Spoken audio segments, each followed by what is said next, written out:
The US-Canada trade relationship faced a major shock when President Trump imposed a 10% tariff on Canadian energy products, targeting oil and gas imports.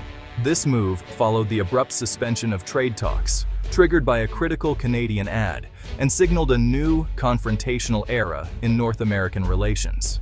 Trump justified the tariffs as leverage to protect American interests, but the decision created confusion, especially as the administration also promoted the USMCA, a free trade agreement.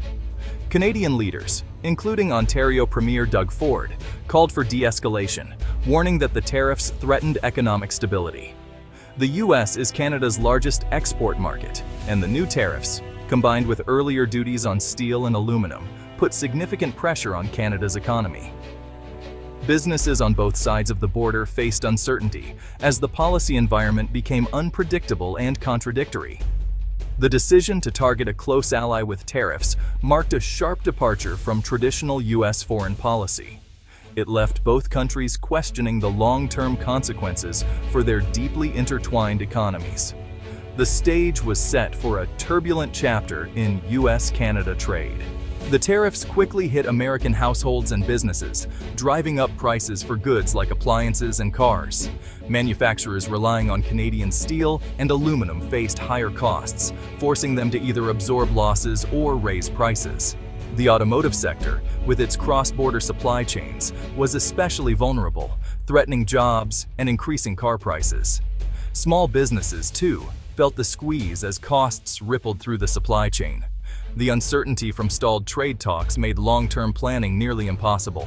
The intended protection for American industry often resulted in financial strain instead. Ultimately, the tariffs created a domino effect, with increased costs passed down to consumers. The economic pain was widespread and immediate. The Trump administration defended the tariffs as vital for national security and economic leverage. Enacted under Section 232, the tariffs aimed to protect domestic steel and aluminum industries and force Canada into more favorable trade terms. Supporters argued tough tactics were needed to level the playing field, but critics saw the strategy as risky and divisive. Labeling Canada a national security threat strained the alliance and provoked skepticism from economists and business leaders. The policy created winners and losers, protecting some industries while hurting many others. As tensions escalated and talks stalled, the promised benefits of the strategy remained elusive. The gamble risked lasting harm to both economies. The tariffs sparked political turmoil in the US, especially for Republicans in regions reliant on Canadian energy. Lawmakers faced pressure from constituents bracing for higher energy costs, while Democrats seized the chance to blame the administration for rising prices. Some Republicans tried to balance support for Trump with local concerns, framing the tariffs as temporary. The issue became a potent talking point in swing states, with Democrats positioning themselves as protectors of consumers.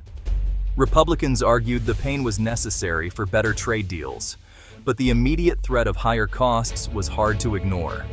Trade policy, usually distant for voters, became personal as household expenses rose. The political fallout was swift and deeply felt.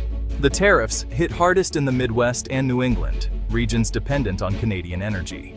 Midwest refineries faced higher costs and potential bottlenecks, while New England braced for rising heating and electricity bills. Industries like farming and fishing, reliant on affordable energy, felt the strain. Gas prices rose quickly in states like Michigan and Maine, signaling the policy's impact. The pain extended beyond energy, threatening manufacturers and farmers tied to cross-border trade. The tariffs, meant to protect American interests, ended up hurting vulnerable regional economies. The fallout revealed the delicate balance of US-Canada economic ties. The USMCA was meant to modernize NAFTA and ensure tariff-free trade, but new tariffs on Canadian energy and metals undermined its spirit. Businesses faced confusion as some goods remained tariff-free, while others were taxed, eroding trust and stability.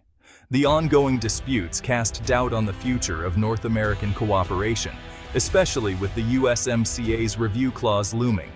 Aggressive tariffs and stalled dialogue signaled a move away from partnership, threatening the region's economic foundation. Industries built on predictable, integrated markets now faced chaos and uncertainty. The situation exposed a fundamental tension in U.S. trade policy, championing free trade while imposing protectionist measures. The stability of the North American bloc was at risk.